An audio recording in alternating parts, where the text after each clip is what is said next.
My god, your বুকায়ের মাধ্যমিক accent is so sexy. সেই থেকে না গো, আমার যাওয়া হবে না। ওর বাবা একটু গাঁই করছিল, বলে বন্ধুদের সঙ্গে দীঘা বেড়াতে যাবে।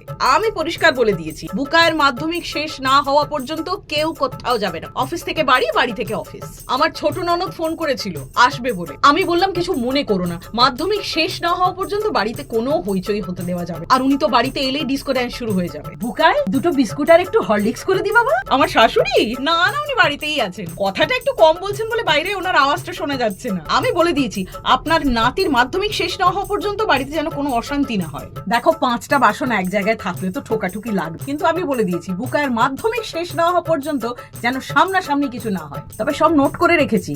বুকায় আলোটা জ্বালিয়ে দেবো। ছেলেটা রাত 1টা অবধি পড়াশোনা করে, আবার ভোর 6টায় ঘুম থেকে উঠে আবার সেই যে বইয়ের মুখ গুজে বসে সেই দুপুর 12টা অবধি। বুকায় একটু বারান্দায় ঘুরে এসো যাও। এবিটি এর প্রশ্নপত্র 6বার রিভাইজ হয়ে গেছে, তবে সমবাহু আর বিষমবাহু ওইটা এখন একটু ডিস্টার্ব করছে। আমি বলেছি বাবু এই সময় তুই খালি পড়ায় মন দে, এই সময় চলে গেলে কিন্তু আর পাবি না। বুকায়ের মাধ্যমিক শেষ না হওয়া পর্যন্ত বাড়িতে কোনো পাকা মাছ ঢুকবে না। দুপুরে শিঙি মাছের ঝোল, সকালে চিড়ে দই। জাঙ্ক ফুড ঢুকতেই দিচ্ছি না, খাবে কোথা থেকে? বুকায় জলটা খা, অনেকক্ষণ জল খাসনি। আমার বড় ননদের ছোট জায়ের ছেলে এবার জয়েন্ট দিল। আমি ফোন করে বলেছি সোনা ভাইকে একটু গাইড করে দে, অঙ্ক আর ফিজিক্সটা একটু ভালো করে দেখিয়ে দিস।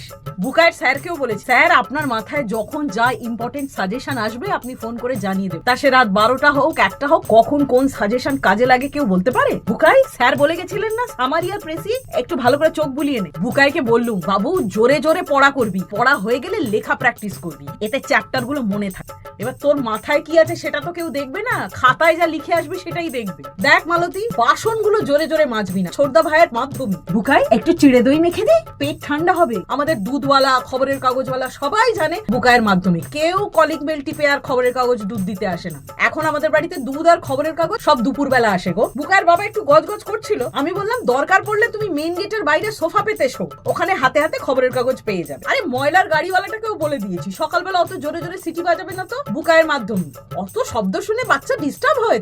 জীবনের প্রথম ভাইটাল পরীক্ষা বলে কথা। বুকাই কমলা লেবুটা খেয়ে নে, ওতে ভিটামিন সি আছে। এই তো আমাদের পাড়ার মহাদেবদার মেয়ের বিয়েতে গেছিলাম রোববার। আসার সময় মহাদেবদাকে বললাম দাদা মালা বদল হয়ে গেলে থানাইটা একটু আস্তে করে দেবেন। করে দিল। একে বলে ভদ্রলোক, জানে বুকায়ের মাধ্যমিক। আর আমার বুকাইটা বড্ড চঞ্চল, একটু আওয়াজ হলেই কনসেন্ট্রেশন বিগড়ে যায়। তাই মাসকাবাড়িতে লেডো বিস্কুট বন্ধ করে দিয়েছি।